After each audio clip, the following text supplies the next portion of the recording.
Hi!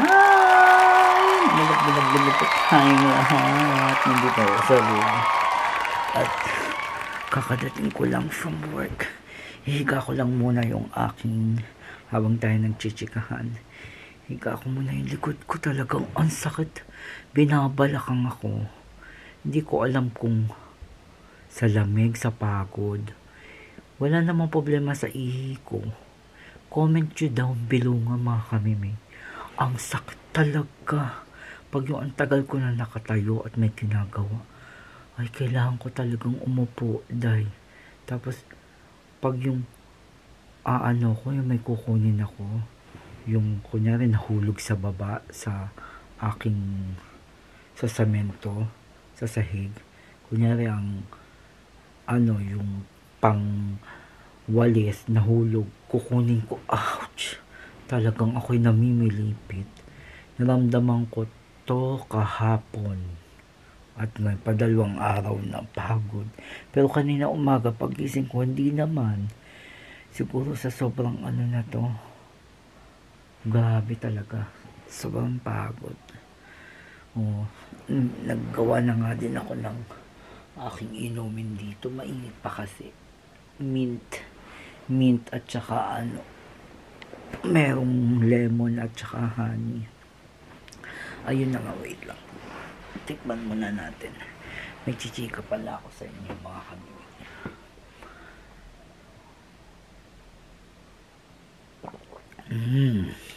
So mint. Ito na nga, may chika pa ako sa inyo mga kamimi. Di, napunta na nga ako nung isang araw, napunta ako sa dentist. So, ito naman si dentist. Wala naman sinabi kasi kailangan dito kunyari may papagawa ka, lalo na pag medyo mahal, kailangan meron pang sign. Grabe, ang mahal ng presyo ng aking, hindi ko alam kung kita. Tatayo papakita ko sa inyo ang mahal ng presyo ng aking ngipin. Nasa kulang-kulang na 2,500 sa pera sa euro. Magkano yun sa pera natin, day? Malala, day. Ito, ayan. Kulang-kulang na 2,500. Diyos ko, Lord, saan ko pupulutin yung ganyang kalaking halaga, day? I-convert nyo na lang sa Philippine money. Talagang, maluluka talaga kayo. Ay, Diyos ko. Pakamahal dito, sabi ko nga sa jowa ko. Ay, naku. Pag ganyan, iuuwi ko na lang yan sa Pilipinas na ako magpapagawa. Minadali nila akong pagpapagawa. Pagpapaayos ang ngipin ko. Tapos, pakamahal pala. Buti na lang kamo. Sinabi nung dentist na. Yung talagang doktor sabi sa akin, nag-sign ka na ba? Pumirma ka na ba? Kasi medyo expensive. Sabi ko, akala ko meron na po kaming usapan yung dati kong dentist na ganito na ipapartial yung bayad. Sabi niya, hindi, dapat ikaw makipag-usap niyan sa iyong sa isang nagbabayad sa iyo para ikaw ang kung ano't ano man. Tapos sabi, nagbigay siya ng idea kung pwedeng partial. So, pinatawagan ko naman sa jowa. Sabi ko sa jowa na, itanong mo nga sa dentist kung pwedeng partial. Alam mo ba, ang pwede ko niya, yung may gagawin kasi sa ngipin ko sa taas saka sa baba. Ang mangyayari niyan, 1 taon sa baba muna. 1 taon sa taas muna. Para hindi magkasabay yung presyo. Sabi ko, pwede ba yun? Tsaka naman yung ganon. Pag-iibahin pa. Pagoda. Sabi ko sa jowa. Sabi ko, uwi ko na lang yan. Meron tayong chance sa umuwi ng Pilipinas. Dahil sa pangipin, mahal talaga ang service dito. Kahit anong service, mahal. Halimbawa nga, kahit massage, napakamahal. Ang massage dito, parang per part ng katawan may presyo. Halimbawa, sa ulo, may presyo yan. Sa kamay, sa mga braso, may pressure yan. Sa likod, may pressure yan. Sa paa, may pressure yan. Per presyo ang service. Hindi katulad sa atin, okay, masahe, pag sinabi mo masahe, may foot massage, yes, oo. Meron pa ngayon extra di ba? Dito walang extra Tsaka may time limit. 30 minutes, ganun lang, kailangan. Tapos, meron din whole body massage. Diyos ko, malala. Malala talaga ang service dito. Kaya dapat hindi ako mag double work. Iba ang service yung totoo talagang pera kung pera day. Iba. So baka makauwi tayo ng Pilipinas. Hindi ko palang alam kung kailan. But pag ako'y umuwi ng Pilipinas, I hope to see you. See you in the Philippines. Hi! We're back. Ako'y nagluto. Kumain na siya, Patapos lang nga kami. Meron kasi kami pinag-uusapan ng jowa. Kasi sabi ko sa kanya, dito sa Netherlands kasi, kailangan schedule. Everything is scheduled. Mag-English nga tayo, gawa ng jowa. In the Netherlands, everything is scheduled, right?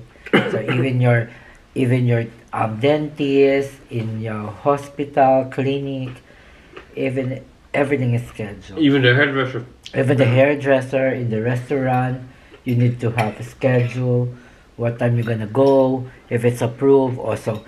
Because, galing siya kanina sa clinic o sa hospital. Then, ang appointment niya is 1 o'clock.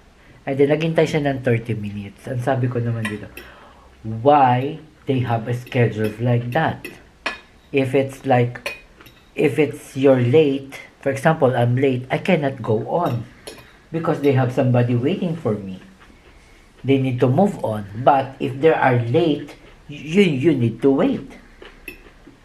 And I asked to him what happened. And then, what you say? You just, after 30 minutes, you asked what's happened, yeah? But it's good. The doctor said to him, to Jowa, the excuse for being so late. 2.5 hours? Hello? Para din sa airplane. Sabi ko sa kanya, para din sa airplane. Sa atin kasi, Philippines, kailangan 3 hours before the flight. Dito kahit 2 hours. You can wait. Kukuha pa siya ng pagkain. Ay, kukuha pa yan. Sasandok pa. Huli ka sa camera. Camera Express. Yun na nga. Pag sa airplane naman, late ka, hindi ka napapapasukin. Depende yan kung mabait-bait pa ang nag-aano. Pero kung sila naman ang late, kahit 2 oras, 3 oras, ang jowa nga 7 hours nag-intay. Yeah. 7 hours nag-intay. Alam that nyo, was our first meeting. Again after we meet each other. The first time I come back to you. First time he come back to me from dun siya nagmula sa Beijing at dun siya nagmula sa Beijing then sa Shenzhen, nag-domestic siya doon. And malapit ang airport kasi hindi ko siya masundo sa Hong Kong. Alam niyo na kung bakit wala tayong papel. So dun siya nag-intay dun kung Sun City ako nandoon dati sa Shenzhen. Then and what did your friends tell you when I don't arrive? Oo. My friends told me kasi she don't meet her. She don't meet him yet. And then my friends told me in China that, my God, it's 7 hours you're waiting there in the airport. I think he is scammer. Scammer doon, jowa. Kasi nga, pinag-intay ako ng 7 na. Nag-intay din naman siya doon. Nag-intay din naman ako ng 7 hours.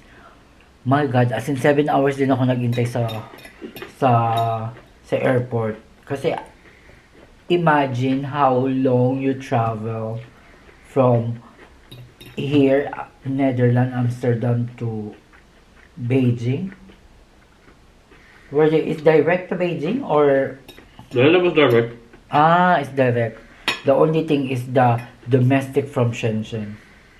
That was terrible. That's a terrible. Then, Yung friend ko, sabi ko, no, I hindi think siya. we were in the plane already, like 4 hours, so your cell phone you are not allowed to use. My God, and then you are just sitting there. Just sitting out. Oh my God, it's fine. Para it's happened to me like in the Bangkok.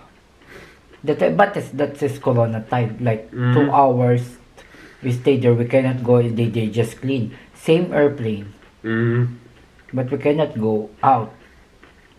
Here last year only, we cannot go out. And then ayun na nga.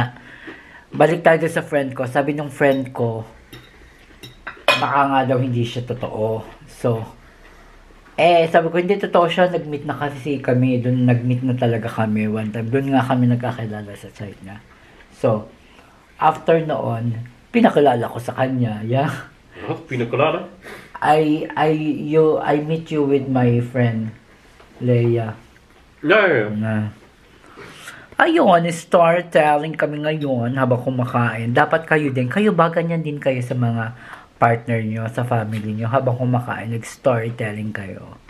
Comment down below. At kung meron kayo mga pa-shoutout, shoutout na kayo, i-comment nyo na. At magsha-shoutout tayo for the shoutout Christmas! Ganon! Hi! Wag ka magtumit siya. Maganda tayong lahat. Maganda tayong lahat. Nandito nga pala ako sa ating kusina. Kusina ni Kami May. At ako ay magpipiritong isda. Ayan. Focus ko ha. Parang masyado siyang maliwanag. Kasi nga, nilagyan ko siya ng harina para hindi siya dumikit sa kawali natin. So, ganon. And then, wala kasi ako ang dami kong plastic. Puro plastic yan. Hindi na kami bumibili ng pangbasurahan. Tapos, tsaka ako siya lalagyan ng paprika. Yan, paprika powder. Kasi wala nga akong, tawag dito, wala akong, yung nabibili sa atin. Ano yung nabibili? Yung mga pag pinirito mo, comment nga below. Nakalimutan kong pangalan. Yun! Crispy fry. Wala akong mga ganun dito. Sariling sikap. Meron akong paprika powder. Meron akong garlic powder. Meron akong pamintang durog. At meron akong asin. Papainitan na ako ng kawali. At ito, mag-aano din ako ng calabaza. Calabaza for today's videos. At saka ng okra. I-stir fry ko lang siya dahil ayaw ng jowa na may gata. Minsan okay sa kanya pero minsan wala. At saka tingnan nyo to ha. Bumili na ang jowa kasi ito yung special na tinapay. Pag magpapasko, Easter Sunday at New Year, ito yan. Yan. Ang special na tinapay sa the Netherlands. Alam nyo na. At, may malunggay pa rin ako. Yan, pipirito muna ako ha, saglit. At ihahanda ko muna ito. At baka tayo ay maano na at mamaya may darating na ang jowa. Kaya,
And yes, pangalawa na to. Hininaan ko muna ang apoy kasi wala pa ang jowa. At nakapaggayat na rin ako ng may pipino. Meron pa naka-standby dito para sa stir fry. Kinalhati ko. Divan. Ang kalat ng aking. Meron akong pipino, kamatis, and sausawan. Padalwa na yan. Hininaan ko lang yung apoy. Yes, at nagigisa na nga ako ng kalabaza. Pinainit ko ulit ang isa pang fish at parating na ang jowa. Ito na ang jowa. Nag-aayos na siya. Hi, jowa. Hi. Ayun. Kakadating lang ng jowa. Galing sa work. Hi, jowa. Welcome to Rock. Welcome back in Taos. Oh, wat ruikt dat hier lekker zeg. Yes, ang kalat ng bar namin. Imis din, pag may time. Still have. Oh. Actually, today, nakadalwa kami ng bili ng jowa. Dahil sabi, hindi ko kasi nabasa masyado yung kanyang message. Nagpunta na ako ng market. Nagpunta din siya ng market. 2 market. We both buy, but it's okay. At least we have a But stocks. next week no market. Yeah, no market next week because it's Christmas and New Year. And what's the color of your potato? Red or yellow? Red. Okay, we'll go red. I buy red also. Red. We love red. 1 kilo I buy. Oh, wacht. Oh, je hebt lekkere. Yeah, the owl. Oh, bij de meiden. Yeah, because Die zijn duur, hè? Wel lekker. yeah, because it's Heb expensive. jij de... I think 2 pieces only 50 cents. Okay. Oh, je bent eigenlijk in het the owl, yeah. That's You said to lekker. me, I see because in the Kurundibur they don't. And they don't have red. Yeah, that's why I buy the regular. Yeah. Oh, yeah. And then I see that 2.5 is 2 kilo. Yeah. No, it's too much. Too much for me. Thank So you. I look. Extra. At least you buy the red, I buy the green. Ja, maar met Because 5 I stuk. know Ik heb 1 groen en 2 rode. I have 2 kroon. It's okay. Ah, dat is prima. Just leave it. Nee. Need to wash it first. Dat is lekker Before met you- kip, hè, schat. Yeah, before in the kulkas. You know what's good in the green? What? It's yummy with chicken. Okay, better. I have 2 paprika. Yeah. Thank you for buying the chicken. Of course. So, ayan, naluto na yung You got aking, chicken. yung aking fish, ang aking kanin. You asked me, what did the chicken do to you? With the egg. Juist. Tadaa! You buy in the kip. De kaas. It's me too. You see. Here. Wat? Ja, met het andere. Jij hebt het bij de andere kaasboer gehaald. Oh, okay. Mij waren 3 euro. Near into your place. Ja, precies. Ito na siya. Ito yung mga nabili ko sa ano. Bagong taon na. Charot. Jij ook? Yeah, Torlik. Hello. Ja, dan maak ik even bij. Why are you asking me if I want hot water? If not, I just reheat leftover. Ayan, ang aking food na ginawa. Let's eat. Okay, let's eat. We're talking about the doctor a while ago. Let's eat. Eet smakelijk. Lekker. Meron akong black rice, mga kamimayo. Sarap. Okra. This okra is very good. Not all. The one I got, yes. Yeah. Next one I don't know. Kijk. It's always like that, yeah? They have some okra. Old. No. Not young okra. Ano bang better gawin dun sa ganyan? Comment nyo nga mga kamimayo. Festive in our kitchen. Ja, food fiesta. Kain muna kami. Bye-bye!